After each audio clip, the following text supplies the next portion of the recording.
अस्सलामुअलैकुम, welcome to Pakeezah kitchen. गर्मी आते ही सबसे पहले दिल में ख़्याल आता है मैंगोज़ का, क्योंकि मैंगोज़ गर्मी में आते हैं और ये फलों का बादशाह है। और अगर इसको दूध के साथ मिला के इसका मिल्क शेक बना लिया जाए तो ये ताकत से भरपूर हो जाता है। इसमें विटामिन ए और सी भरपूर मिकदार में पाई जाती है। ये हमारे इम्यूनिटी सिस्टम को बूस्ट करता है और बच्चों के लिए तो बहुत ही फ़ायदेमंद है। तो चलिए इसको बनाना स्टार्ट करते हैं, देख लेते हैं किस तरह बनेगा ये मज़ेदार सा हमारा मैंगो मिल्क शेक।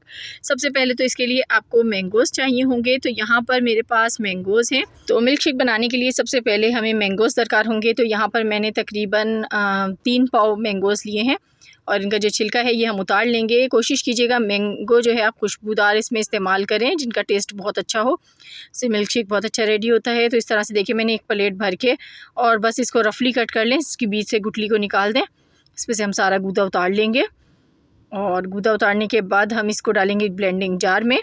तो जिन बच्चों के लिए माएँ फ़िक्रमंद रहती हैं कि उनके बच्चे मोटे नहीं होते, कुछ भी खिला दें, तो आज से उनकी फ़िक्र ख़त्म हो जाएगी। अगर आप अपने बच्चों को ये मिल्क शेक देंगे, एक तो इनमें ताकत आएगी, इम्यूनिटी सिस्टम उनका बूस्ट होगा। इसके अलावा जो है आपके बच्चे सेहतमंद भी हो जाएंगे इसको पीने के बाद।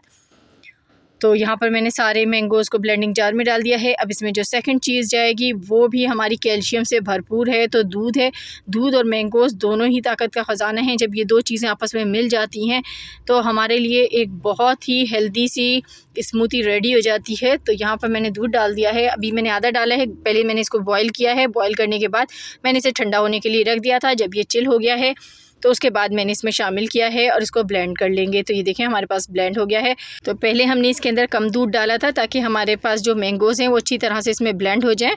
अगर आप सारा दूध एक साथ डाल देंगे तो ये स्मूथ सा स्ट्रक्चर इसका नहीं आएगा। बाकी दूध हम बाद में इस्तेमाल कर रहे हैं। देखें इस तरीके से डाल के और इसको एक बार फिर से ब्लेंडिंग को हमने चला दिया है ब्लेंडिंग जार में।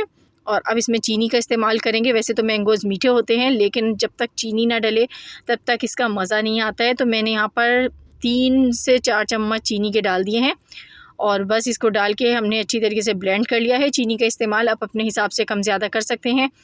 जिन लोगों को शुगर है वो चीनी का इस्तेमाल ना करें, इसको इसी तरह से इस्तेमाल कर लें। उसके बाद आपने 2 गिलास लेने हैं और उनमें डाल देनी है आइस क्यूब्स और उसके बाद हम इसमें डालेंगे ये हमारा मज़ेदार सा मिल्क शेक।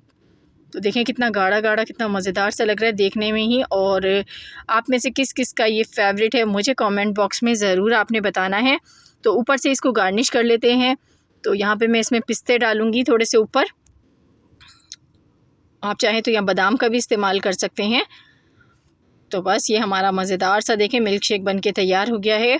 तो आपको आज की मेरी ये रेसिपी पसंद आई हो तो वीडियो को लाइक और चैनल को ज़रूर सब्सक्राइब कर लिया करें ताकि आप मेरी मज़ीद अच्छी अच्छी सी वीडियोज़ देख सकें। तो मुझे इजाज़त दीजिए, दुआओं में याद रखिएगा। अल्लाह हाफ़िज़।